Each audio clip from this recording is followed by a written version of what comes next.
Bismillahirrahmanirrahim. Assalamualaikum warahmatullahi wabarakatuh. Nah, Lur, ini kita ketemu Pak Yuli. Assalamualaikum Pak Yuli. Waalaikumsalam warahmatullahi wabarakatuh. Tadi tak kira di kandangnya jenengan. Ternyata nanti di mepe kok ke sini. Ini sebelumnya kandang mitra atau kandang apa Pak? Ini kandang Mitra Sarijaya Farmas. Kandangnya Pak Sido beserta istrinya itu. Oh, nah, itu beliau-beliau itu yang punya kandang ini. Jadi mitra kita. Mitranya dari Sarijaya Pak. Ini berarti tapi tetap nanti kalau mau beli-beli tetap langsung menghubungi saya ya Pak untuk di sini. Tetap di Sarijaya. Oh, di Sarijaya. Ini bisa dijelasin Pak mungkin sistemnya seperti apa sih ini Pak? Ini mitra. Khusus untuk yang di Pak Sido ini, kemitraannya mitra sistem fattening Mas. Fattening ya? Fatteningnya betina. Betina crossing yang kita fattening di sini dari mulai 2,5 bulan sampai 3 bulan nanti kita panen. Oh, di sini 2,5 bulan sampai 3 bulan. 3 bulan. Kapasitas pinten nih Pak? Kalau di sini di kandang ini 250-an ya. 250-an. Insya Allah seperti itu.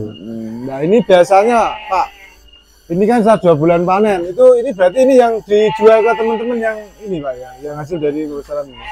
Dari hasil pembesaran. Jadi kita memang boleh dikatakan spesialis yang sudah dirawat. Yang kita keluarkan tidak ada domba yang baru ujuk-ujuk dari pasar atau dari petani, kemudian langsung kita lempar, tidak. Jadi masih harus memerlukan treatment, dirawat sesuai dengan SOP di kandang kita. Dan nanti ada standarisasi kapan dia harus keluar. Gitu. Jadi begitu datang, kita biasanya udah suntik vitamin, suntik obat cacing, sudah dicukur seperti ini, baru nanti yang sudah siap kita akan keluarkan. Kemarin saya berapa Pak?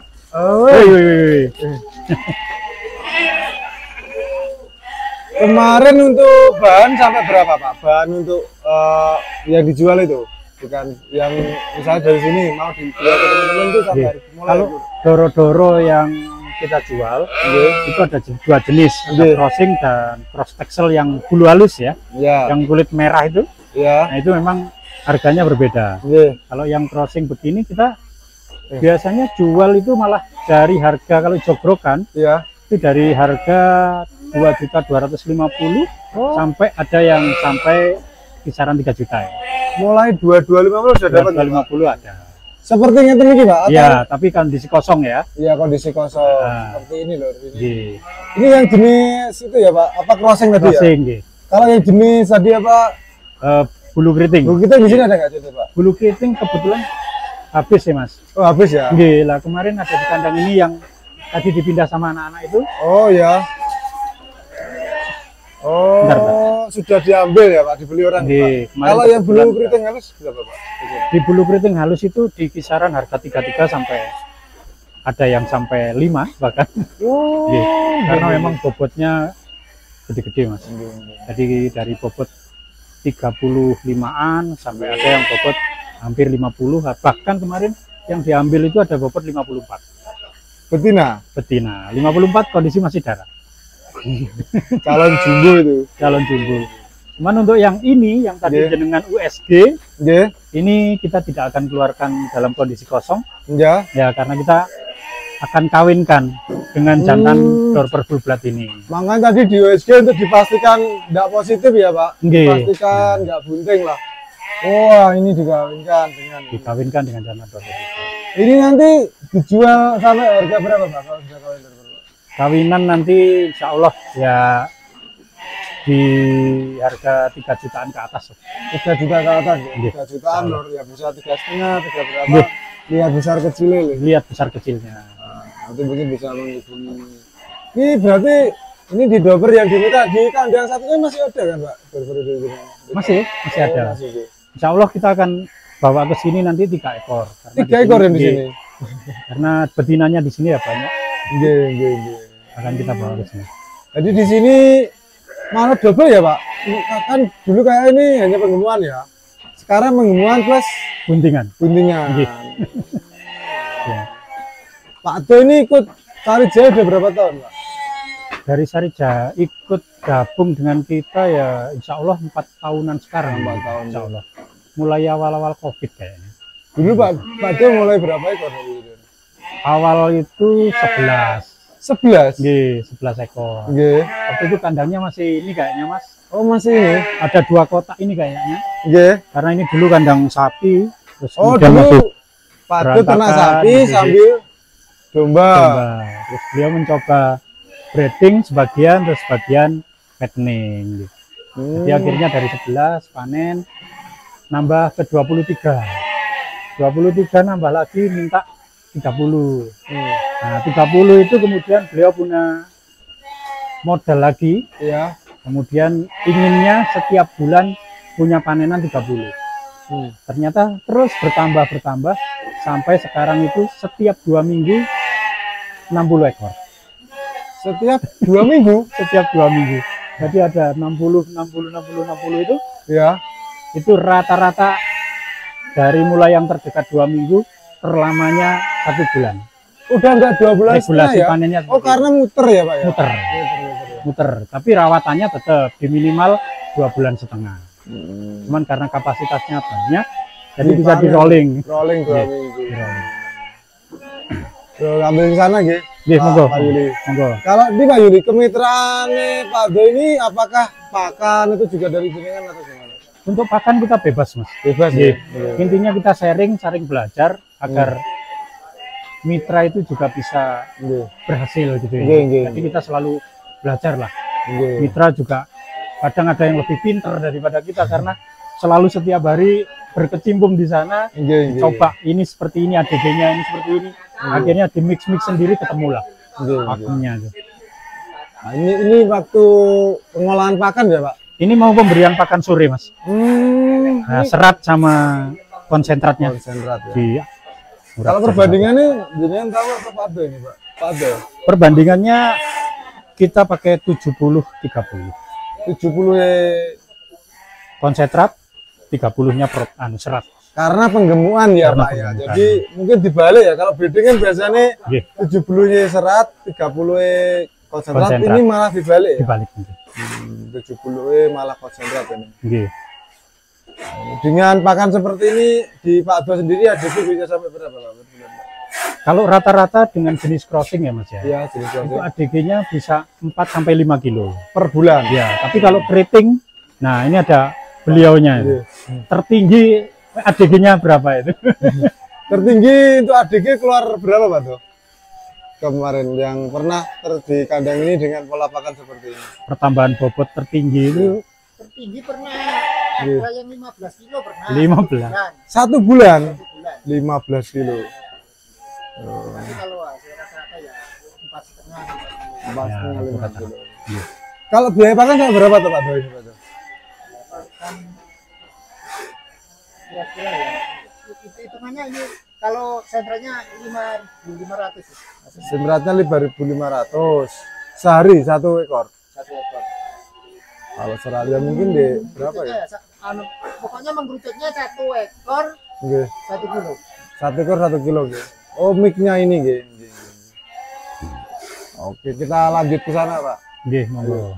Nah, ini tadi kan Pak Do ini salah satu mitra jenengan yang berhasil ya dari 11 ekor sekarang kapasitas tadi 200 Nggih, lebih 200 lebih. 250 nggih. Nggih, Nah, salah begitu. itu apakah untuk Sari Jaya sendiri ya Pak masih membuka untuk mitra-mitra seperti ini Pak? Kalau yang mau gabung banyak. Nggih. Cuman kita ini kan masih dalam skala yang kecil. Belum berani untuk meluaskan sayap kemana-mana. Jadi masih kita ukur dengan kemampuan kita, Mas. Nggih. Belum berani untuk sampai sejauh mana. Jadi yang Nggih. kita utamakan adalah yang di sekitar wilayah kandang kita. Biar terhandle ya. Terhandle, kemudian kontrolnya dekat, Nggih, nggih. jadi mudah lah gitu. Itu pun juga nanti secara apa ya, secara penilaian saya juga punya standarisasi pada personal yang ingin bergabung dengan kita. Jadi kita memang selektif untuk mencari orang-orang yang memang punya niat yang betul-betul gigih, mentalnya juga sudah apa ya, mental tidak gampang menyerah gitu. Lah, Karena iya. kan Iya ya Pak. nggih, Seperti itu nggih Pak. Nggih. nggih, Mas. seperti Berarti kalau itu. selama ini yang teman-teman dibeli yang di Sari Jaya Pusat Itu berarti memang beli lepas ya, Pak? Beli lepas, Mas. Beli lepas Nggih. ya. Tapi memang Ada beberapa orang yang beli ikatan, tapi kemitraan yang sistem breeding. Breeding, ya? tapi nanti anaknya kita yang membeli. Hmm. Jadi ada akad awal di pembelian, Iya. kemudian nanti kembali kepada kita, anaknya lepas-lepas sapi di kisaran BB 25 sampai 30. Itu ada kontrak dengan kita. Contohnya paket breeding. Ada Iya. paket breeding yang 100 juta, 20 betina, 1 jantan door per ya. Berarti ada ya, masih ada, Amit. Berarti ada kemitraan. Ada.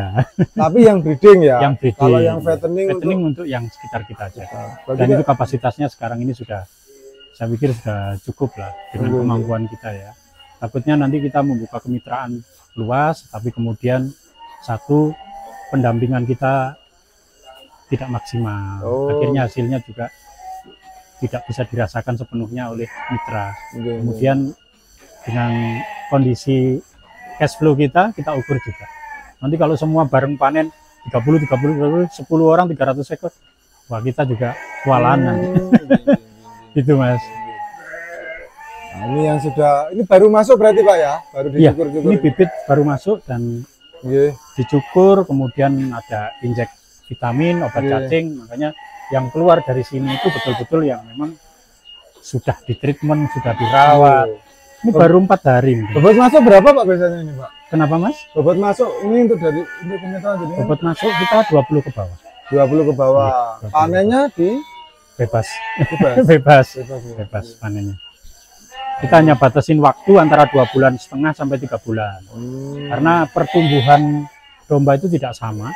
Iya. Kadang di waktunya sama, pakannya sama, ada yang pertumbuhannya cepat sekali. Jadi kita tidak membatasi dan tidak harus dipanen cepat untuk seleksi yang bobotnya sudah sekian harus kita panen tidak. Tapi pakai sistem waktu. Jadi 2,5 bulan, 3 bulan punya panen kita keluarkan. Ini sana loh. Salam mereka nggih Pak nggih. Nggih. Terus yang tadi sempat Pak, mungkin yang kemitraan breeding kan kayaknya masih ada ya.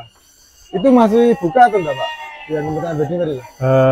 Itu pun juga saat ini udah kita batasi Mas. Batasi nggih. Kita batasi. Nggih. Jadi karena ya ada satu hal lah istilahnya. Nggih. Salah satu pertimbangan ya seperti yang saya ungkapkan tadi. Nanti takutnya enggak terdampingi lah. Nggak Jadi terdampingi. benar-benar di sini Nggih. memang murni kemitraan mitra yang sangat bermitra, maksudnya benar-benar didatengin, di gitu ya Pak ya. Nggih. Enggak Gitu. ibarat karena wes jar-jarne engko wae enggak ya Pak, memang di pendampingan. Insya Allah selagi kita masih mampu, insya Allah semaksimal mungkin kita berjalan bersama-sama. Karena tidak ada di domba ini ya, menurut pengalaman kami yang masih awam ini ya, Wah. masih pemula, nanti takut sama yang sudah senior-senior, Wah. yang profesor-profesor. Jadi Bisa di domba aja, ini kita memang sirkulasinya itu keterkaitan, saling membutuhkan antara yang petani, kemudian yang sedang, yang kemudian yang kelas di mana kita bisa mencari relasi, koneksi untuk bisa saling mengisi lah begitu. Jadi masih tetap keterkaitan gitu, saling membutuhkan. Kalau mungkin ini rumor yang lagi rame ini Pak, mungkin kalau menurut jenengan tentang ini Pak, nanti ini harga domba turun, stok banyak, itu gimana Pak menurut Pak Yudi? Apakah sudah selama jenengan berapa tahun Pak Yudi Kalau yang di domba ini? di domba 2018 akhir insya Allah. Belum Mas. lagi. Nggih. Itu setelah bilang ngalami itu apakah sudah ada, memang benar ada nanti stok banyak? Kalau dari pengalaman kami ya Mas ya, ya, dari mulai ketika kami menekuni domba ya, ya. itu belum ada saya mengalami harga domba turun itu. Dulu lokal ya, Ya. lokal itu paling per kilo di tahun 2017 kalau nggak salah itu 22.500 kayaknya Mas, per kilo. Iya, Iya, akhirnya sampai melonjak 30 itu udah mahal. iya. Tapi saat ini sudah 50, 55, bahkan di Idul Adha aja domba lokal 70.000, bahkan lebih kan. Iya, ini yang Jadi lokal itu ya, Pak? yang saya alami selama ini ya di domba. Iya. Kalau untuk ke depan prediksi ya boleh-boleh saja. Nggih. Prediksi boleh-boleh saja, tetapi saya tetap optimisme di domba, karena domba ini masuk ke segmen pangan, di mana kebutuhan untuk pangan itu saja di Indonesia masih impor. Nah, untuk domba sendiri, kalau menurut saya, sekarang kita di agama saja sudah punya Idul Adha. Itu pangsa pasar yang terbuka luas setiap tahun, berapa juta yang dibutuhkan untuk di Indonesia. Belum lagi untuk hariannya, akikoh, warung-warung sate, warung gulai gitu. Jadi ya, gimana kita bisa mencari terobosan, insya Allah di situ pasti ada peluang. Ada peluang. Oh, sama mungkin itu Pak. Kalau suka duka, ya suka duka pasti ada. Iya, suka duka dalam hal apa ya? Awal-awal kita babat alas lah. Itu walaupun saya dari kecil itu sebenarnya sudah merawat domba, dari SD itu sudah penggawaiannya angon, ngarit gitu ya. Tetapi ketika sudah masuk ke kuantitas yang agak banyak, kemudian betul-betul kita tekuni. Waktu itu peralihan dari sapi, kemudian saya beralih ke domba. Ya mungkin karena keterbatasan ilmu itu aja. Ya, karena ilmu kita yang kurang, kemudian dalam merawat domba itu kadang ada ketidaksabaran. Karena ketika kita punya indukan, anggap saja 50 ekor. Ketika lahiran itu kan pasti kadang-kadang ada kendala. Dan kalau saya presentasikan kan 3% di kelahiran itu resikonya ada di sana. Jadi itu kendalanya. Suka dukanya kadang di awal-awal itu kita mau jualnya kemana? Tinggi. Mau jualnya ketika butuh uang ditawarkan ke siapa? Padahal udah sekian banyak. Itu awal-awalnya. Kemudian kita tawarkan di mana posisi kita pas waktu butuh dana, butuh uang. Akhirnya siapapun yang beli, asalkan laku walaupun harganya murah ya kita jual. Itu awal-awalnya. Seperti itu Mas. Terus kemudian semakin banyak itu juga persiapan pakan awal-awal itu juga membingungkan, karena begitu nyimak teman-teman yang sudah jalan itu berternak tanpa ngarit kok sudah bisa jalan, beli gitu. Nah ternyata itu pun tidak salah, tetapi ketika kita praktek kita yang tidak mampu gitu. Gitu. Ternyata begitu lahiran sekian banyak di total dengan biaya pakan zong akhirnya. Begitu Mas. Nah itu loh ya dari Pak Yuli. Mungkin tambahan pesan-pesan untuk para peternak atau yang mau mengawali ternak di domba ini Pak. Ya berbagi dari pengalaman kami. Yang pertama saya punya prinsip itu I3M. Kemudian ilmu. Nah gali dulu ilmunya, jangan ujuk-ujuk punya modal kemudian bikin kandang ngisi. Dan itu kapasitasnya langsung banyak, serahkan kepada ABK, ABK-nya pun awam, kemudian kewalahan. Begitu setengah semester, 1 semester, masuk 1 tahun pertama, putus asa. Karena dombanya jelek-jelek, yang awalnya belinya bagus-bagus, gemuk-gemuk, karena ilmunya kurang, akhirnya putus asa di tengah jalan. Gitu. Yang kemudian yang selanjutnya itu, ya mempersiapkan bang pakannya, mempersiapkan kandangnya. Jadi kemudian banyak-banyaklah silaturahim kepada teman-teman yang sudah memulai lebih awal untuk saling berbagi. Dan jangan malu untuk bertanya ketika silaturahim, karena apa yang kita lihat itu belum tentu di sana sempurna. Nah, bisa kita tanyakan ini kekurangannya apa, kelebihannya apa. Nanti kemudian baru bisa kita memulainya. Nah, kemudian mental.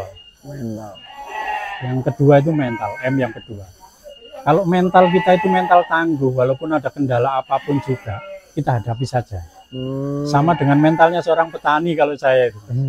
Petani itu nanam padi, walaupun kena hama, kebanjiran, tetap saja tahun-tahun berikutnya ya ditanamin terus sampai beliau betul-betul berhasil. Begitupun juga di domba. Kalau kita putus asa di tengah jalan, ya sudah habis lah.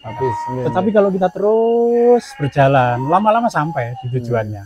Dari 10 mungkin berkembang menjadi 15, 20, terus seperti itu. Tidak mungkin lah, istilahnya hasil itu mengkhianati perjuangan kita, usaha kita gitu. Nah yang ketiga, market. Nah sekarang itu market kan sangat terbuka luas, dengan berbagai macam kemudahan yang ditawarkan oleh berbagai media. Iya, benar-benar. Seperti itu. Ya dengan kenal jenengan saja kan insya Allah. Waduh, yang orang-orang yang dulunya nggak dikenal sekarang menjadi orang-orang top di dunia masing-masing loh ya. Alhamdulillah lah Pak. Ya itu tadi sering-sering aja menghubungi jenengan. Insya Allah lah. Gitu. Jadi marketnya kalau dulu masih konvensional. Orang mau jual domba, kambing masih harus ke pasar atau manggil belante. Gitu. Tapi saat ini kita bisa main media baik di YouTube, baik di Facebook, itu bisa kita manfaatkan. Sebenarnya Kak, dulu saya bikin YouTube saya itu Pak yang pertama dijual kami domba. Saya itu pengen kan aja tadi orang jualnya kemana. Saya pengen selain itu saya pengen memangkas distribusi Pak. Jadi kayak bener-bener peternak ini kan yang amit ya Pak, di breeding ini kan yang lama, yang itu biar merasakan enaknya. Betul. Bukan amit di tengkolak atau apa, tapi benar-benar dijual sendiri, ngerasain, oh harga ini lagi naik. Bisa merasakan itu sebenarnya tujuannya awal bikin channel yang jual kambing. Seperti itu. Ya, tujuan yang sangat mulia. Makanya dengan niat yang baik dan akhirnya sampai sekarang masih tetap ya, alhamdulillah Pak. Berjalan dengan baik, bahkan subscribernya semakin bertambah dan membawa manfaat bagi peternak ya gitu. Alhamdulillah dan terima kasih. Hari ini jenengan sudah hadir di kemitraan kami. Ini untuk yang kedua ya. Kemarin kandang utama USG 98 ekor ya. Untuk saat ini berapa ini Mas? Lupa ini per kota 17 ya Pak? 17. Berapa kota ya? Ada kayak 1, 2, 3 sekitar 8 kota kali 17-an nih Pak. Ada recordingnya tadi nota. Oh, di nota ini USG ini belum ada ya? Ya, belum. Nanti kita hitung per kotaknya. Nanti tanya Pak Do. Pak Do yang lebih paham berapa kuantitasnya di kandangnya. Terima kasih Pak Yuli, sukses terus untuk Sari Jaya Farm. Terima kasih banyak atas kunjungan jenengan. Saya pamit dulu. Akhir kata, assalamualaikum warahmatullahi wabarakatuh. Waalaikumsalam warahmatullahi wabarakatuh.